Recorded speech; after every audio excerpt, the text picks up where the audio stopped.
Hello, thank you for sending in your fan questions. Let's get to them. Did BBM not name a keeper on the bench against Bolton because he's seen your heroics against Bristol a few seasons ago? I think he did, yeah. We had a meeting and he got my clips up. I think he wants to put extra attacker on the bench, so I was going in goal if anything happened to Nathan, and I was panicking all game just in case it did happen. Why has nobody worked out how to defend the Perry turn? I get this all the time. I've done it all my career. I don't really know. I think if they watch the clips, they'd probably suss me out and I'd be stuck, but they haven't so far, so carry on. What was the thought process behind the buzz cut? Well, I had a tough couple of months with the long hair and I thought it was giving me some bad luck, so I just thought I'll whip it off and just shaved it all off.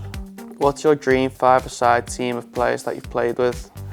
Ooh, we'd have to go Nathan in goal, big Sean Morrison at the back, Wintle in the middle, go for Nick Powell. I thought he was unbelievable for Crew, and then up top we'll go for Cal Robbo, because he scores goals. You're not picking yourself in that? No, I'll leave myself out on the bench. What are your aims for the remainder of the season, and are there any updates on playing for Singapore? And my aim for the rest of the season is to play as many games as I can and hopefully get promoted. And with Singapore, there's no updates as of now, but I've got to keep going over there, spend as many days there as possible to build a case to hopefully get my passport faster, which hopefully I'm aiming for March, but we're not 100% sure yet. What's the worst pronunciation of your surname that you've ever heard? Oh, I've had some bad ones.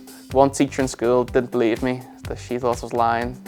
I've heard all sorts, but probably my pronunciation of it's the worst. I always say NG, but my family in Singapore say Ung, but I just say it to make it easy for everyone, so I've heard all kinds though. How does it feel playing for the biggest club in Wales? Yeah, it's fantastic. Even living here in the city, it's unreal. The people are lovely. You know, going to Wrexham and seeing the away fans on Tuesday was brilliant, and you know, beating them. So yeah, it's fantastic, and I'm loving my time here. Why number 38? When I joined in January, all the numbers were taken, so there's only high numbers left. And in Singapore, they're very what's the word? Superstitious. So that number was given to me, and I've stuck with it. So yeah, that's why. Hardest player you've ever played against? I'm probably gonna have to say Rashford last season. He was rapid, he was strong, he's very laid back, so you don't really know what he's gonna do. Yeah, he got a naughty little megs on me as well, so I'll have to say him. Favourite thing about South Wales? I'd say the beaches are lovely around here. I love taking my dog, you know, down to Porthcawl. Yeah, I think the scenery's lovely, so yeah, I'd have to say that. What's your favourite game and favourite goal for Cardiff?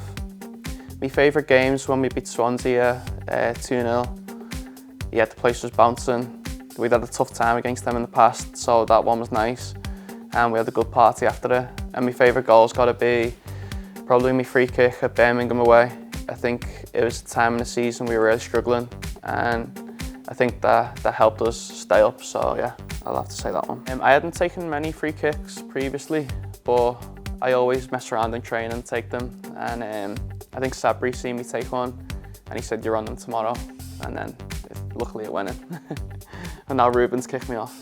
Blue hair when the Blues get promoted. Ooh, yeah, I can do a deal on that. I'll probably shave my head again and go blue, so yeah, we'll have a deal. Who was your favourite player when you were growing up and why? My favourite player was Steven Gerrard, a massive Liverpool fan. I went to Istanbul when I was 8 in the Champions League final, and he saved us. So yeah, I'd have to say Steven Gerrard, and I love the way he played the game. You can't just leave it on that. Talk us through the Istanbul experience. How was that as an 8-year-old? My dad used to take me to all the games, and he's not even a big fan of football. I think he just went for the holiday. But I remember going to the game, it was crazy. And at half time I was crying, I wanted to leave. But I think my dad had paid quite a lot for the tickets. He's like, "No, you're staying." And then yeah, when the comeback happened, it was unbelievable. And I think, I always say now, if I didn't go to that game, I don't think I would have wanted to be a footballer. You know, just seeing the fans and what the team did there was so good and made me want to be on that pitch. So yeah, it was amazing. Rank these footballers: Pele, Ronaldo, NG, Messi, Maradona. I have to go Messi first. Messi, Maradona, Pele, and then I think that's CR7. And then me at the bottom, of course. Do you like playing football for Cardiff? From my 5-year-old niece, who's Perry obsessed. Yeah, I love playing for Cardiff. It's a massive club, a lot of expectation. The way we're playing at the minute, I'm absolutely loving it. Teams can't cope with us. The way, our style of football, our energy on the pitch is brilliant. So yeah, I'm loving every minute of it so far. Who has the worst taste in music in the changing room? I'll have to give that one to Dave Turnbull. He always plays this Glasgow MC, and I don't know what it is, it's awful, but yeah, it's terrible. And that's it. Thanks for all your questions.